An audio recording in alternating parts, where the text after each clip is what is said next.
This is a Jmix exclusive.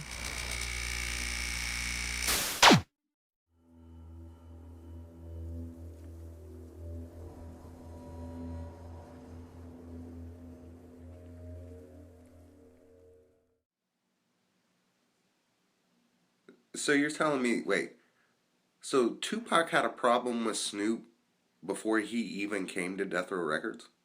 Yeah, they didn't know it, but he didn't like them because he accused them of stealing his sayings, his ways, some of his style. Like a sentence here and there. You know, and this album never came out. It had, excuse my language, but a song on there called "Is It Cool as Fuck." It had a lot of other great songs on there, and he scrapped the entire album because of them hearing the album. He just got mad. He was like, the album's gone.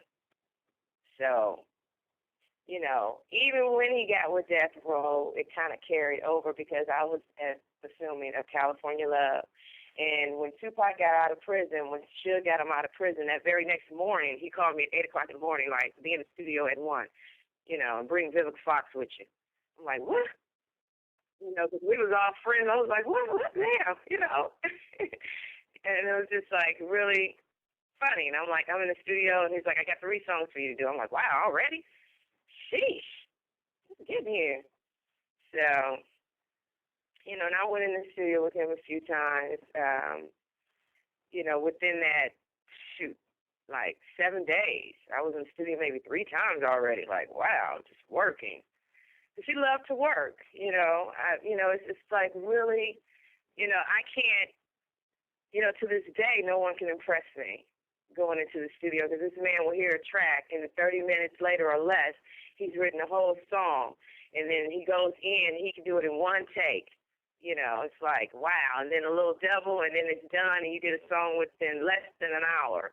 And you just heard it. And I love the way that, he writes his music. He would write down numbers, 1 through 8, already on the sheet with no rap on it. And so that when he started writing his rap, he would just have it already organized. It was so organized, totally organized. So definitely one of the best, if not the best of all time. Now, speaking of Pac getting out of jail, is it true that he really slept with Faith Evans? Lord, that lady y'all gonna get me in trouble with her. She's rich. She'll bring me down. But I was there, I was there. I love Faith Evans, and we were in different camps. When we saw Faith Evans, we was like, Faith Evans, hey! But we were kind of like, what is she doing here, Pop? We're kind of looking at him like, what are you up to? I mean, he literally took me to the next room. Where the booth is, where the mic and everything is. It's the next room. Because we was in the control room altogether. But he took me in there, and I said, "What's going on?" He said, "Yeah, I got that bitch. And he was all hyped out and all that. I'm like, "Talk, what's going on?" He's like, "I got this. Don't worry about it. I got this all in control." She did a song for me and everything. I'm like, "Really?" So I go back and back in there, but legs were all over each other, sitting all over each other because I was on the couch with him, baby. It was the 3 of us. And honey, legs all entwined. I said, here y'all go on, go on with yourselves. But yeah, she did a song called "Bitches Ain't Nothing But Bitches," and they were talking about Biggie and Puffy and all them. But they took her off and put Michelet on it because the Jive or whoever label she was under, or Puffy wouldn't allow it because they had rights to her and all kind of stuff.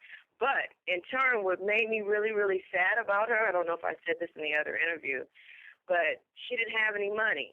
And she had like the #1 single on the radio.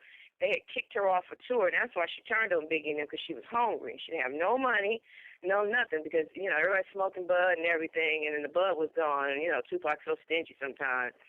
And I said, well, I know somebody can bring some, could just buy it or whatever. She's like, I don't have any money. I'm like, you don't have any money? Oh my God, your Faith Evans like #1 on the radio and everywhere in the world and stuff.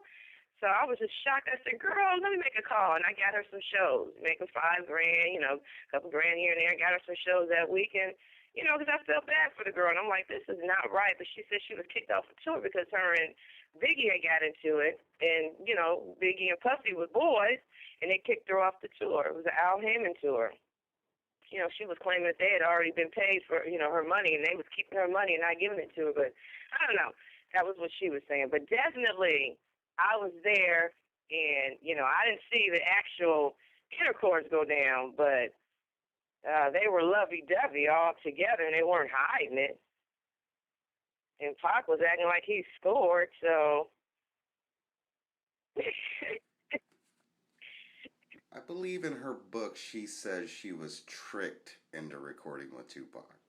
No, I wasn't there when she did the actual singing, but she had did the singing earlier that day, and they were happy about it, and they played it right there in front of her with me, right there, all in the studio, and everybody was like, yeah, and she was happy about it. So did they trick her and say that he was talking about somebody else? I don't know, but she knew she was singing that song and what the song was talking about. Now, the beef between Tupac and Biggie, was that real? That's another puzzle, too, because I've really never heard him just say, I hate him, like that. That's what's so, I don't know if he hated him or hated his crew and who he represented, or I don't know if it was more Puffy, but I never actually heard him say, I just despise this man. So I think it had a lot to do with a lot of different things. Just within his surroundings, like Biggie's surroundings, who he was around.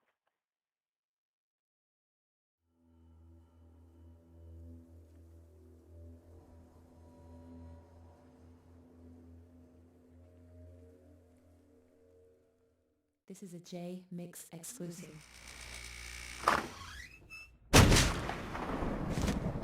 What up, shut up?